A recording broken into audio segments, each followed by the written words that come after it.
Ano-ano nga ba ang mga toxic Filipino culture and habits pagdating sa pera?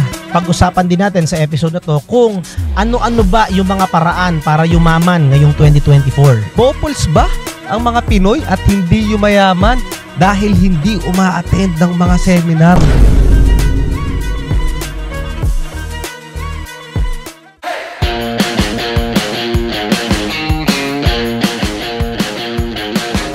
Welcome to Timawa Podcast. Move to your next level from being mediocre to becoming the alpha of your life. Kung bago ka pala nakikinig sa podcast namin, my name is Leo Ardina. And I'm Paulo Castro. In this podcast, we talk about men's self-improvement pagdating sa health, relationship, finance, business, and leadership. What's up mga sob? Kamusta kayo mga timawa? Happy New Year sa inyong lahat. Happy New Year. Happy New Year sob. Happy New Year, sob. Yeah, so ito medyo may iba lang tayo sob, no? Medyo quickie podcast lang tayo Quickie ngayon. podcast. No, kasi syempre New Year, Year of the Dragon, it's the year of abundance, Yes. prosperity. Yes. So, I'm sure a lot of our listeners is maybe curious or wants to learn on how they can achieve their financial goals this 2024 or mas Siyempre. mapabetter yung finances nila, di ba? Siyempre. Or siguro maybe the reason why we are also doing this episode is because January, yan yung mga bagsakan yan, ilapagan yan ng New Year's resolution. Yan. Di ba? Corrected by. Ikaw ba, ano bang New Year's resolution mo, Sob? New Year's resolution ko, saan? Overall? O Kahit ano. New Year's resolution ko ngayon, ano talaga, yung pagiging consistent ko sa tinatawag nating morning routine. Yung pagising ng maaga, ay exercise, learning. Kasi nagagawa ko naman, so minsan puwapalya pa din eh. Nawawala-wala pa din eh. So, doon ko sisimulan. Ikaw ba, Sob? Same. Gusto ko rin yan, no, na hindi pumalya dyan. Pero, ayun nga, according to studies, Okay. the reason why hindi natutupad yung mga New Year's resolution, kasi a lot of people parang magpapa-abs ako this year, ganito Yan. ganyan, kikita na ako ng gantong pera in a month. Correct. Ang hirap agad ng New Year's resolution, di ba? Dalian nyo lang. Basic muna. Basican nyo lang muna. Ako, ang New Year's resolution ko lang this year, buong 2024, hindi ako manunood ng kahit anong may negative. Huh? Ako kasi, Sob, mahilig akong manood ng mga, kunyari, Negative. suntukan sa NBA, nagkapikunan, Okay. di ba? Banggaan. Banggaan, yung sa traffic, nagbarilan bigla, nagsuntukan bigla. O kaya yung mga boss, yung meron akong nakuhang algorithm sa Instagram ko, yung mga wild, Anong wild? wilderness. Wilderness. Yung mga kunyari, Yung- biglang may dumaan na aso, sinakmal nung tigre. Naaliw ako sa mga ganun eh, mga yung sawang malaki, sinakmal yung manok. Na nag-i-induce siya or nagpo-produce siya ng negative Okay. energy, negative Okay. feeling. Tama. When we talk about manifestation, 'di ba? Nakaka-affect yan sa vibration mo, sa energy mo, sa emotion mo na hindi match dun sa gusto mo, which is abundance. Correct. Kung gusto mo ng abundance, kailangan yung emotion mo, energy mo mataas din, which is you feel grateful, you feel happy, you feel love. Correct. So yung mga ganon, akala natin wala lang siya, parang wala lang. Pero Malaking nakaka-apekto epekto yan. pala. May epekto yan. Oo, So malaki actually. malaki. So yan lang ang isa sa mga simpleng New Year's resolution ko. Correct. How about pagdating naman sa finances, sa pera? So anong mo New Year's resolution? New Year's resolution ko, Hmm. actually, di ko alam kung resolution ba to o goal eh. Okay. Parang, Sige, financial goal. target kong maka-acquire ng ng first property ko na gagawin kong rental Wow. for this year. Or lupa, basta property. Mhm. O kasi may nakausap tayo recently, no, na Yeah. sabi niya nga, isa sa mga pinakamagandang investment na pwede kong gawin ngayong 2024 is investing, most especially advice niya sa akin, lupa dito sa Cavite area. Okay. Bandang mga Indang, Nice. ganyan. Kasi nade-develop na, tatayo na yung Bataan to Cavite, di ba? Mm. Mas marami pang expressway. Mhm. So, yan, isa sa mga financial goal ko yan this year. Wow. Lupa. Ako naman, Sob, ang financial goal ko this year, makapagdagdag ng at least 5 investment this year. Dami. Iba't ibang para investor ka lang. Ah. Or kahit pwedeng lupa, pwedeng business. Mm-mm. Kasi meron na akong stocks, crypto, and everything. Ngayon, medyo na-diversify ako sa mga Yan. high risk. Pwede. So, isa na dito, yung gagawin kong course, yan, parang ano na rin yan, business di ba? So, course, gagawin ko yan by February, launch ko na yan, or late this January. It's sales course. Number 2, I'm also exploring now e-commerce. So, check out natin yan kung malay mo, umano rin tayo sa e-commerce, di ba? Medyo Mag-boom. pala rin, mag-boom. Correct. And number 3, meron kaming bagong venture ngayon ng wife ko na ano lang kami, investor sa isang bagong business concept na parang 4-in-1 to May massage. At the same time, syempre kasi ang sinusolusyonan niyang problema, normally, yung mga kawawa, yung mga mister, yung mga kasama ng mga nagpapamassage kasi nakatunga nga lang. Correct. O kaya nagpapaspa, kunyari yung asawa niya, girlfriend niya, nagpapamanicure, pedicure, lahat na pinaayos sa buong muka. Siya, wala siyang trip. Siya walang magawa. So, kaya siya 4-in-1, meron doon, basta nagpapamassage yung kasama mo, may access ka doon sa entertainment room. May PS5, may Netflix. kompleto. The same time, meron yung 360 camera na pwede kang tumayo doon, mag 360 ka, ma-enjoy mo pang Instagram mo. May ganong area, at the same time may kapihan, may coffee shop. Ganda yan, ha? So yeah, maganda. Dito lang sa kami dyan, dito lang sa Vermosa. Uy, nice. Shout out sa mga taga Vermosa. Abangan nyo yan. Magandang bagong namin yan, venture, no. So, yun. So, meron na akong 3 so far, no. Siguro mga 2 pa or more. Minimum 5. January, second week pa lang may mga niluluto na may dadagdag pa yan. Correct. So at least 5 na parang income generating investment. Kasi mga investment ko napansin ko mga long term stock market, VUL, di ba? Parang pang retirement pa yan, matagal pa yan. Ito gusto ko mag-generate naman siya ng cash flow. Correct. Yan, para mas lumaki pa yung income, mas marami pang ma-invest diversify, di ba? Correct. Yun, so kayo mga sob, anong mga New Year's resolution nyo ba? This year, no? Ano yung gusto naming malaman kung ano yung mga plano nyo sa buhay or lalo na sa finances? Importante yan. Correct. Dahil, syempre, maximize natin ang Year of the Dragon.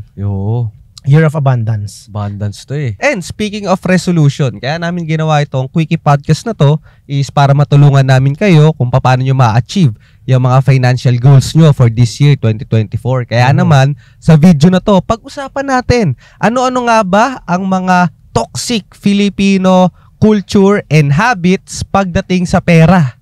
Correct. Kasi I guess it will all start with mindset Correct. Pag mali yung mindset mo, everything else follows, everything else palpak na. Supply na. And of course, now, pag na-identify natin yan, pag-usapan din natin sa episode na to kung ano-ano ba yung mga paraan para yumaman ngayong 2024. Payaman. Puro payaman tayo, boss. Abundance year to. Prosperity. Kailangan makauna tayo or isa tayo sa mga makaka-maximize ng abundance, energy, prosperity. Correct. Diba? Kasi boss, napakadaming mga mga guro ngayon, libro, diba? Shout out Chinkitan, yung mga libro niya sobrang ganda niyan, Diary ng Pulubi, Brother Bo Sanchez. Ang daming mga guro na naglalabas ng mga libro, audiobooks, video, content, libre sa YouTube, even seminars na tumutulong para sa ating mga Pinoy. Exactly. Na kung paano natin ma-achieve financial goals natin or mapaganda yung buhay natin, pero hindi parang hindi na ma-maximize Correct. 'Di ba?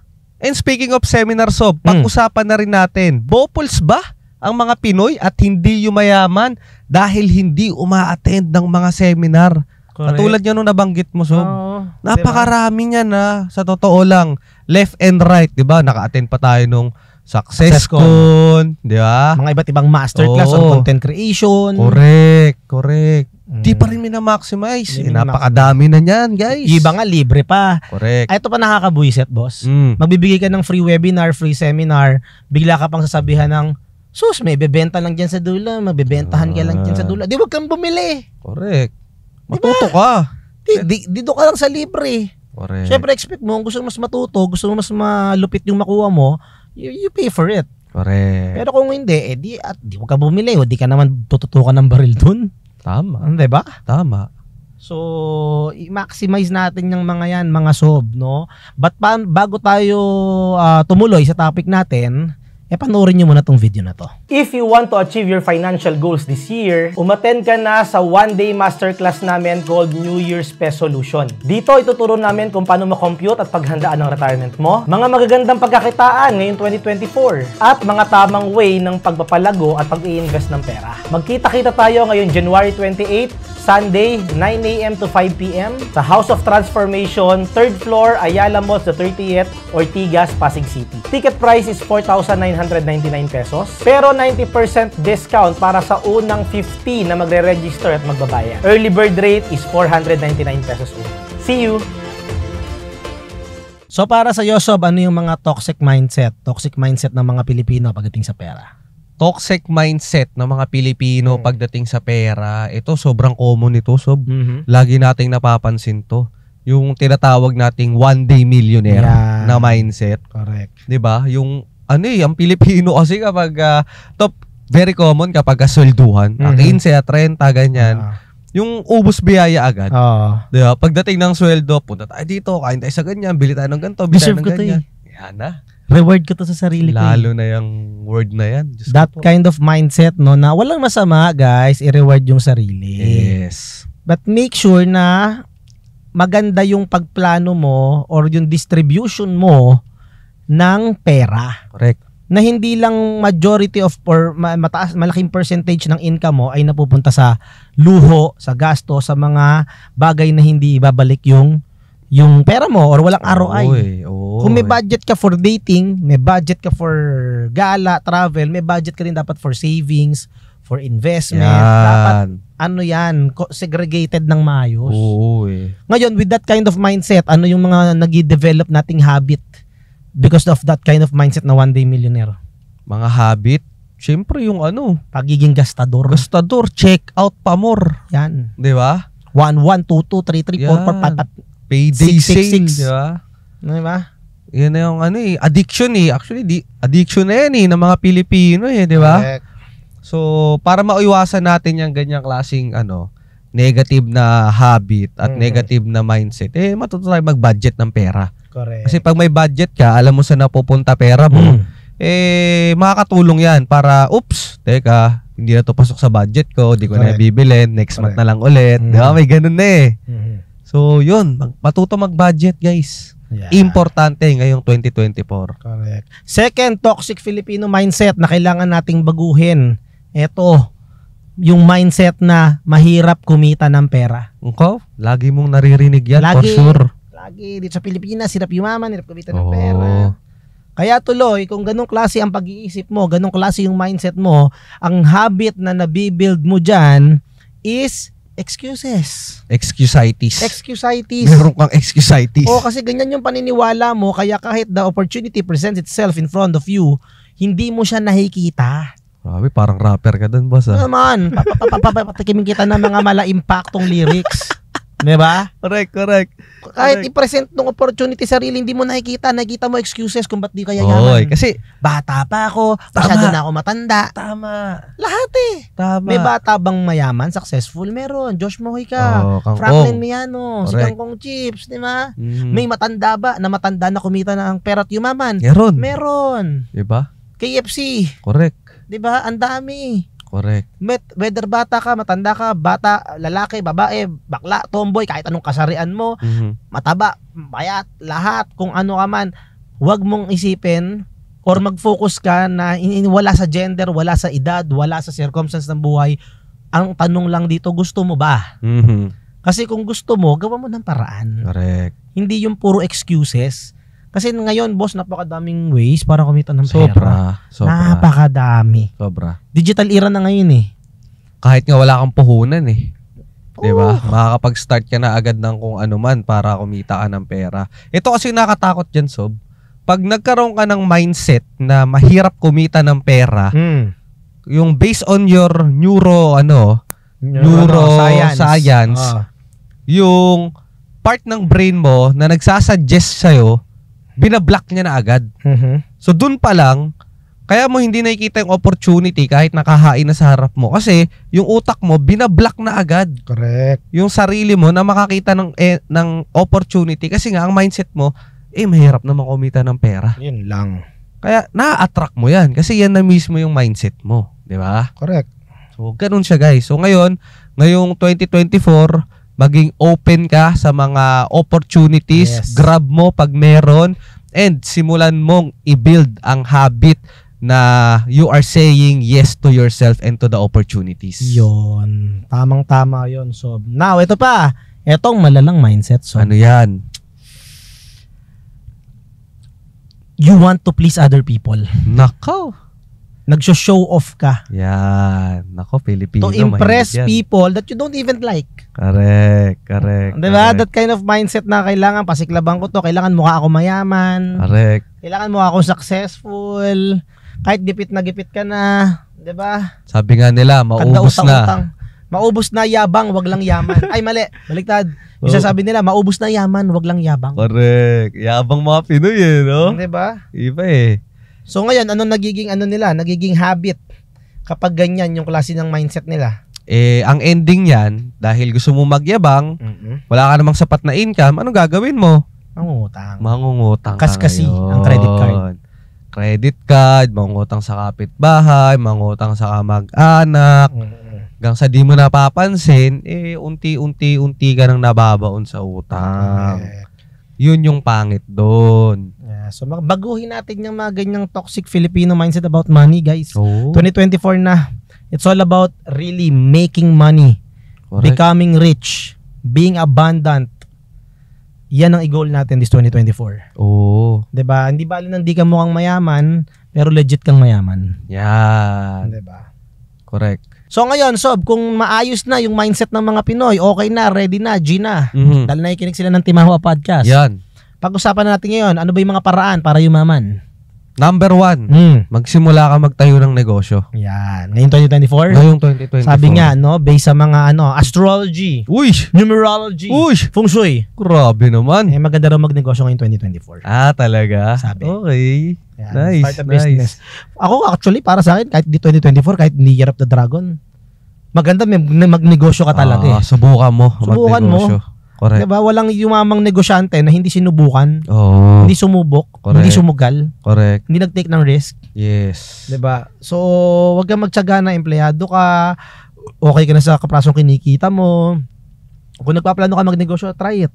Oo. Ang common misconception kasi kailangan mong malaking puhunan para kumita ng malaking or mag-start ng business eh. Yes. Hindi. Hindi. Mga Sob, napakaraming way para kumita ng pera ngayon. Napakadaming way. Actually, last year, nakapag-start ako ng aking social media marketing agency Aba? na negosyo. Wala naman akong puhunang ginamit eh. Na-develop ko lang yung skills na yun. Diba? Tapos gusto kong tumulong sa mga negosyo na gusto mag-digitalize, mga tao na gustong, alam mo yun, mag-personal branding at ipakita sa mundo yung kagalingan nila. Gusto ko silang tulungan. Ang ending, ang daming demand, dumadaming taong gusto magpatulong, naging negosyo sa akin. So, imagine mo wala akong Walang puhunan. Zero ang puhunan. Pure ko dun. skills. Skills ko lang. Which leads us to our tip number 2. Ayan na. Mag-develop kayo ng skills, guys. Correct. Kasi tama yung sinasabi ni Sob Pao. Ngayon, ang negosyo, hindi na lang kailangan parang may commodities ka o product. Ngayon, even Gary Vaynerchuk said na right now, the perfect product is service. Yun ang magandang i-business, i-negosyo. Totoo. Serbisyo. Totoo. No, maraming ganyan. Like yun, kunyari, mag-handle ka ng social media. 'Di ba? So, yung last episode namin kay Franklin, kung di mo napanood, guys, Franklin Miano, ano yan? Skills MSB. din yan, no? Oo. Mag-edit ng video. Correct. Siguro mag social media manager, ganon. 'Di ba? Or public speaking. Yan. Yeah, content creator, it requires skills. Dami. 'Di ba?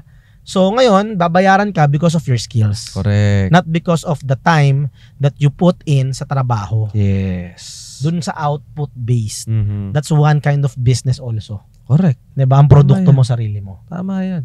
'Di ba? And of course, lastly, number 3. Kung nag-e-enjoy ka sa mga ganitong klaseng content, like and subscribe in our YouTube channel at Timawa Podcast. At kung sa Spotify ka naman nakikinig, i-rate mo naman ng 5-star ang podcast namin if you find value in what we do. Makikita mo rin kami sa Facebook and Instagram at pwede ka rin mag-join sa community namin sa Facebook called Men's Self-Improvement. Doon makakausap mo kami at ang mga iba pang members ng community natin that is supporting one another to move to their next level. Back to the podcast. And number 3 na paraan para yumaman ka ngayong 2024 is umattend ka ng mga seminar. Yan. No, kung saan matututo ka ng different learnings and skills at makakakita ka ng different opportunities para yumaman ka this 2024. Yun. Tama yun, no? Ako nga, 7 years na ako sa financial services industry. Tagal na. Pero umattend ako nung success ko ni RDR. Ang dami ko pa rin natutunan tungkol sa pera. Correct. Ako Kaya din. ako hanggang ngayon uma-attend ako ng mga seminar eh. Ako din. 'Di ba? So, napakadami ngayon. Nagbabalik na ngayon ng mga tao sa face-to-face live events. Oo. Ang daming mga seminar na available, libre, iba may bayad. Attendan nyo guys, mga sob, maximize nyo. At ito, so, wag ka mahiyang wag ka matakot gumastos. Correct. Kasi umattend ako, ang dami natin inattendang isa sa mga na-attendan ko last year, yung masterclass ni Real Talk Darbs, di ba? Pag nag-invest ka doon, magkano? 50,000, 75,000. Pero yung investment na yon na learning mo sa sarili mo, sambot agad. Grabe, tamo yung monetization, di ba? In-apply natin din sa Timawa Podcast. Correct. Monetize na tayo. Correct. Simula nung in-apply natin yun. So, alam mo yun, agad. Yung learnings nyo guys, lalo kung paid, syempre, lagi nga natin sinasabi, pag free ang seminar, free value din yung makuha mo dyan. Diba? Pucho-pucho din. Meron naman, pero... Hindi pucho-pucho, pero Maria. free value yung seminar. Correct. Okay? Pero pag umattend ka ng paid seminar, yung value niyan, talagang paid value din. Correct. Ang makukuha mo. Diba? Yeah. So, matuto ka to invest in yourself. Yan ang best investment na gagawin mo ngayong 2024. Sakto. Since pag-uusapan natin yan. Coincidence lang to guys, hindi namin to pinlano. Coincidence lang. Pero meron kaming Coincidence lang. event, seminar this January 28. It's called New Year's Resolution. Yeah. Achieving your financial goal In this 2024. Correct. No, diyan pag-uusapan natin ang mga ways, means and ways on how you can earn more money. So kung yung mga nakita yung mga tip kanina, sa totoo lang medyo generic pa yan. Medyo basic pa yan. Doon magdidig deep talaga tayo. Himayin natin. Himayin natin ano ba yung mga investment vehicles, ano ba yung mga tools that you can use for you to start improving your financial life, financial goal this 2024. Ano ba yung mga i-expect nila Sob sa event natin na to? Expect nyo na ito ang best Pinoy Finance Masterclass. Bakit? Na attendan nyo ngayong taong 2024. Bakit mo nasabi? Tailored fit tong masterclass na to para sa Pinoy Finance. Ano ba ibig sabihin ng Pinoy Finance? Marami kasing mga iba't ibang klaseng finance Pero ito, katulad niyan, kanina anong pinag-usapan natin, toxic Filipino mindset. Yeah. 'Di ba? Yung mga ibang mindset na yan, wala naman yan sa ibang bansa Sa atin lang. So dito, pag-uusapan natin literal tungkol sa ating mga Pinoy or tungkol sa mga nakatira dito sa Pilipinas. Which means, lahat ng matututunan mo doon, mapa-skills man yan, mapa-knowledge man yan, applicable right away. Correct. Ma-apply mo agad-agad sa buhay mo kasi galing siya sa mga real life experiences. Yung mga ituturo namin, mga napatunayan na namin, na-try na namin mismo, pati yung mga na-experience namin hindi maganda, sasabihin na namin doon para hindi mo na ma-experience, di ba? Yeah. At saka hindi ito yung mga ordinary success seminars or parang finance seminars na attendan mo. Wherein tuturuan ka ng earning, managing, investing money, protecting money. Hindi lang siya ganon. Ito mas mas tedious. Correct. Mas detailed. Anong example ko nito? For example, pagdating sa pera, pagdating sa finances, ba't mo ba kailangan magtipid, mag-save at mag-invest ng pera? Ano bang pinaghahandaan normally end goal ng mga Pinoy, ng mga tao? Retirement. Okay. Ngayon ang tanong, paano ba malalaman or mako-compute ang retirement fund goal mo? No-compute pala yun? Kino-compute yan kasi kung wala kang goal, wala kang target, anong pinaghahandaan mo? Ngayon, Okay. may tanong ako sa inyo mga sob, i-comment nyo naman sa comment section. May idea ba kayo kung magkano dapat ang retirement fund ng isang Pinoy bago siya mag-retire? Pag magre-retire siya. Yung iba kasi baka akala nila 1 million, 5 million, okay na. 1 million, pag nag-retire ka with 1 million, baka 1 year, 2 years, 3 years maximum, ubos na yan. Correct. 'Di ba? Di nila naiintindihan yun eh. 'Di ba? At yun yung nakakalungkot kasi majority ng mga Pilipino nagre-retire ni walang 1 million sa bank account. Saan umaasa? SSS. Yan. Retirement na company, swerte kung meron. Kaya tendency nangyayari, nagre-retire ng walang pera, nagre-retire ng walang retirement fund, anong nangyayari? Asa sa mga anak. Nako, mahirap. Kawawa yung mga anak doon, sandwich generation tawag doon. Oo. Binubuhay mo na yung magulang mo, binubuhay mo pa yung sarili mong pamilya. Correct. And we wanna end that cycle, we wanna end that culture, toxic culture dito sa Pilipinas na pinag-aral kita, buhay mo kapag tanda. Correct. Ang sarap kaya nung pagtanda mo, ang dami mong pera.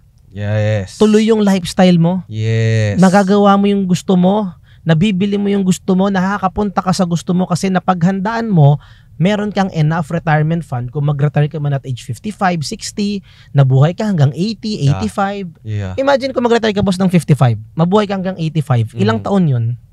Tagal 30 yun. years. Tagal Tatlong dekada. Oo. Enough ba 1 million? Nako, ubus Enough- agad yan. Enough kaya 5 million?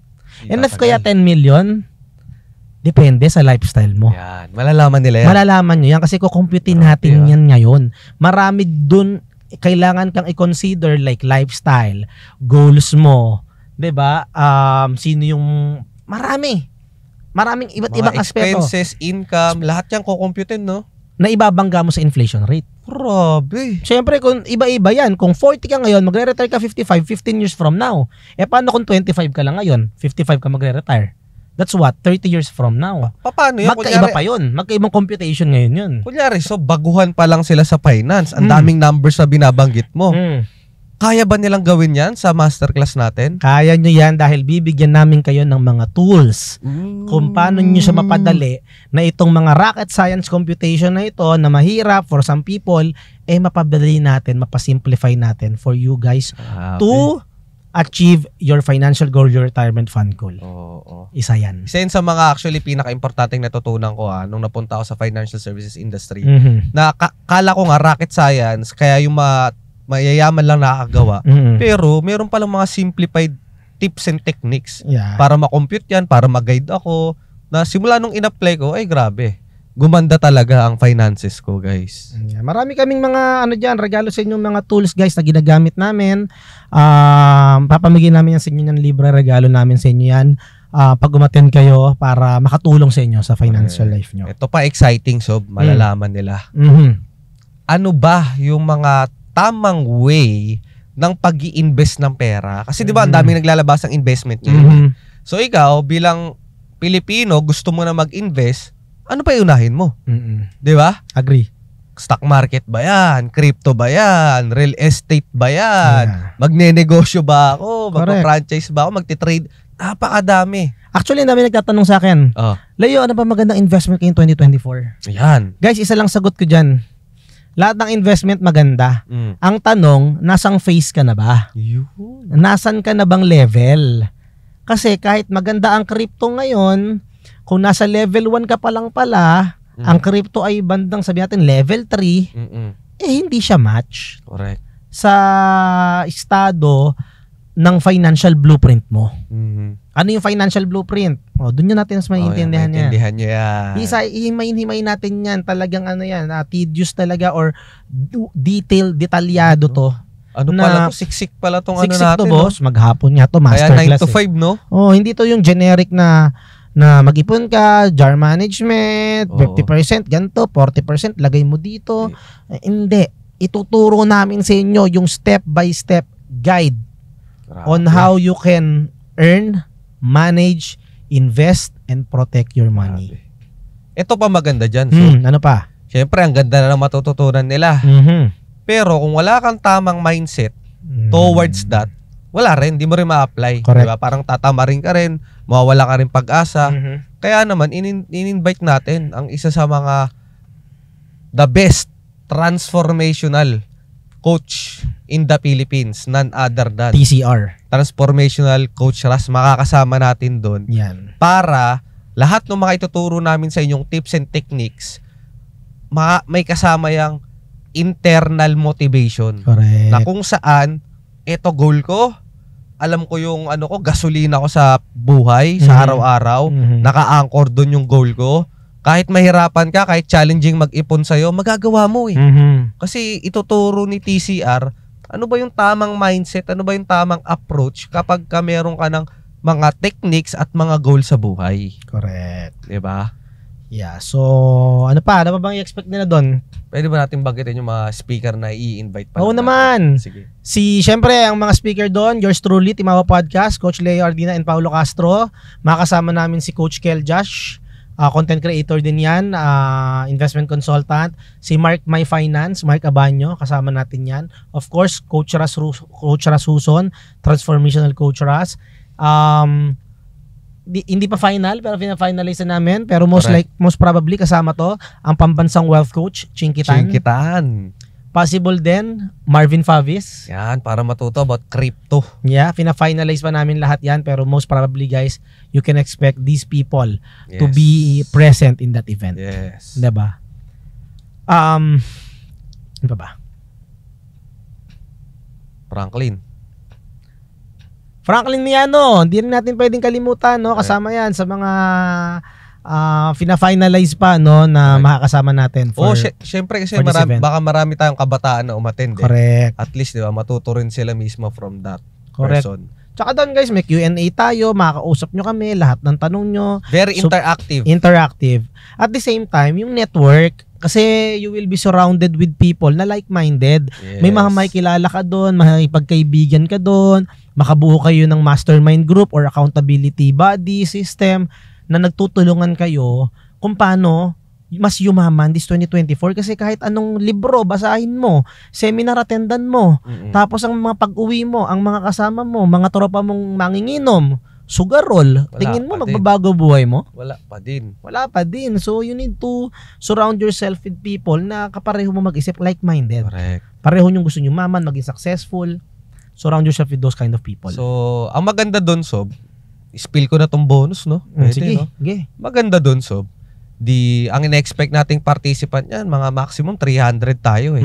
Magkakaroon tayo ng community. Yun. Facebook group and Facebook group chat na kung saan lahat ng natutunan natin doon, kaming mga speaker at kayong mga participants na 300, we will keep one another accountable na lahat ng natutunan, tips and techniques, motivation and all, i-apply natin for this year. Yes. So, sure ball na hindi ka lang natuto, pero i-apply mo pa rin. Yun ang importante eh. Correct. Diba? At syempre, manonotify ka kapag may mga next event pa kami, free webinars, free events, or mga discounted discount sa mga susunod pang mga events natin. Correct.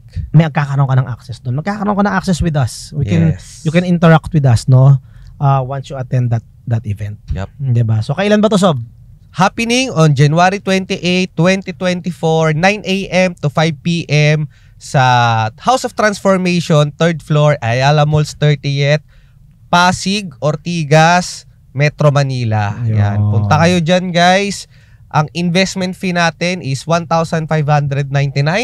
Pero dahil listener ka ngayon dito sa Timawa Podcast, pwede kang magkaroon, no, ng iyong early bird discount. Yan. No? Babayaran mo lang, investment fee mo sa sarili mo ay 498 pesos only. Yun. Para sa full event na yon at para makinig sa lahat ng mga speaker na yon. Imagine, 498 lang. Ang early bird, guys, yung first 50 na magre-register at bayad. So, 50 slots for early bird. Yan. At kayong mga nakikinig ng Timawa Podcast, kayo mga nakauna sa announcement namin na to. So, early bird rate, unahan na lang po. Sa ngayon, since kaka-release lang namin, kaka-announce lang, marami pa tayong slot for early birds. So, unahan na lang kayo. Hindi. So, actually, paubos na yan. Yung early bird? Oo. Ganun kabilis. Kaya dapat. Kasi na-announce na to sa mga, sa community natin eh. Ayun lang. Tsaka page Sorry, my bad. So, nung huling tingin ko kasi, marami pa available eh. Konti na lang yan, yung early bird. So, kailangan na nilang mag-register. Paano ba sila magre-register? Para mag-register, guys, pumunta lang kayo sa comment ay sa caption or sa description ng video na to. Kung nakikinig ka sa YouTube, nakikinig ka sa Spotify or TikTok or Facebook, wherever, may captions naman kami dito. Pumunta ka lang doon sa link, i-click mo, Dadalhin ka niya sa Google Form, mag-sign up ka through your Google account. Huwag kang kabahan, hindi po yan scam. Kailangan mo lang i-sign up yung Google mo. Correct. Tapos yun, mag-register ka lang. Oo. No, ilagay mo sa who invited you, paano mo nalaman yung event is through Timawa Podcast. Timawa Podcast. Piliin mo, pipiliin natin nila dyan, other, kung daw nagkakamali. Tapos Other. lagay mo Timawa Podcast para ma-approve ka dun sa early bird discount. Yan. So, Okay. kita-kita tayo dyan, guys. Masaya yan. At sama-sama tayong magpayaman Yes. this 2024.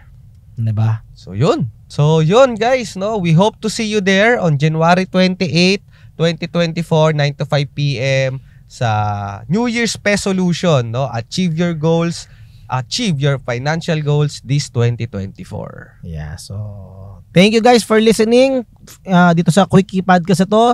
See you again in the next episodes of Timawa Podcast.